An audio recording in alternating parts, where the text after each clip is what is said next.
BJP विधायिका उपासना महापात्र को द्वितीय थर बालाट देवा नहीं प्रश्न उठाई बीजेडी सुप्रीमो नवीन पट्टनायक।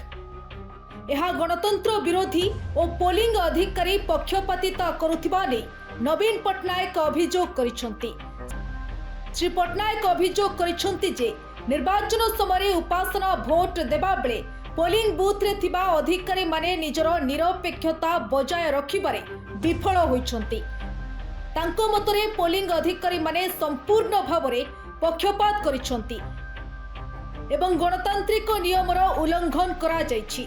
भोट गोपनीयता एवं निर्वाचन स्वच्छता उपरे मध्य से गुरुतर आपत्ति उठाइछंती।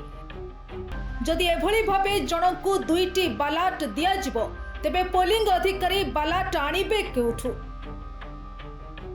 यहा उपरे तदंत दाबी करिछंती नवीन। केवल नवीन पट्टनायक नुहंती बीजेडी विधायक रणेंद्र प्रताप स्वाई मध्य समान अभियोग आनिछंती।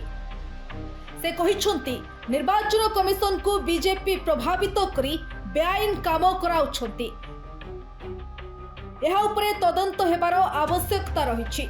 राज्यसभा निर्वाचन रे भोटिंग बेले बीजेपी विधायिका उपासना महापात्रଙ୍କ भोट को नहीं विवाद देखा देछि। उपासना महापात्र भोट देबा बेले बालाट रे ओभर राइटिंग पई से द्वितीय बालाट मागिथिले। Bureau report 24 news Odia.